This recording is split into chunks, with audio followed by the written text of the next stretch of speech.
Adani scams ప్రపంచవ్యాప్తంగా ప్రకంపనలు సృష్టించాయన్నారు CPI MLA Kunamneni Sambasivarao. Adani fund వద్దని రాష్ట్ర ప్రభుత్వం చెక్ రిటర్న్ చేయడాన్ని స్వాగతిస్తున్నామని చెప్పారు. అదానీ కుంభకోణం, గత సర్కారు అవినీతిపై సమగ్ర దర్యాప్తు జరగాలన్నారు. కొత్తపేటలో ఎల్బీనగర్ నియోజకవర్గ జనరల్ బాడీ మీటింగ్ అటెండ్ అయ్యారు ఎమ్మెల్యే. అదానీపై అనేక అవినీతి ఆరోపణలు వస్తున్నా కేంద్రం విచారణ చేయకపోవడం వెనుక కారణాలేంటని ప్రశ్నించారు. ప్రధాని మోదీ దొంగలకు తోడ్పాటునిచ్చేలా వ్యవహరిస్తున్నారని మండిపడ్డారు కూనంనేని.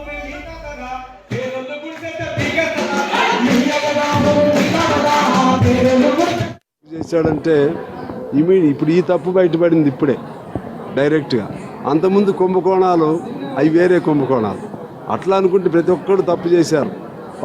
ఏ పారిశ్రామికవేత్త అయినా సరే అన్నీ ఏదో కుంభకోణంలో మునిగొన్నారు.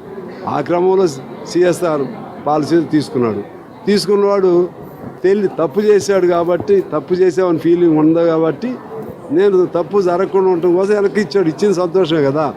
ఇప్పుడు మేమేమంటున్నామంటే ఆయన ఎట్లా ఇచ్చాడో అదే ఇన్స్పిరేషన్తో, అదే స్ఫూర్తితో అసలు మొత్తం అదాని ఎవరెవరికి లంచాలు ఇచ్చారో అన్ని బయటికి దిమ్మని ఇక్కడ జరిగిన ఒప్పందాలు చూపెట్టాడు కదా రేవంత్ రెడ్డి గారు.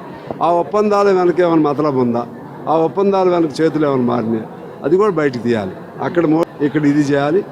చంద్రబాబుకి బీజేపీకి లింక్ అట్లా దాని ఫెవికాల్ బంధం ఏర్పాటు అయినట్లుంది. పవన్ కళ్యాణ్ గారు కూడా నోరెప్పట్లేదు. వాడు కూడా నోరిప్పాలి. ఎందుకంటే పవన్ కళ్యాణ్ గారు అప్పుడప్పుడు ఎర్రజెండా ఎర్ర చొక్కా ఎర్రకండా కప్పుకున్నాడు కదా, మెడలో వేసుకున్నాడు. నేను తప్పు పట్టట్లేదు, మంచివాడే. కానీ రాజీ పడొద్దు.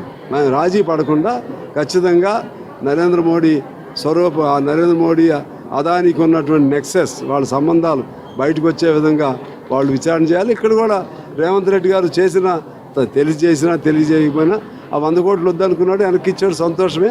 ఇక్కడ కూడా విచారణ చేయాలని మేము డిమాండ్ చేస్తున్నాం. ఇవాళ భవిష్యత్తులో అదానీ లాంటి వాళ్ళు పుట్టకుండా నరేంద్ర మోడీ తన సత్యసంధతను నిరూపించుకోవాలి.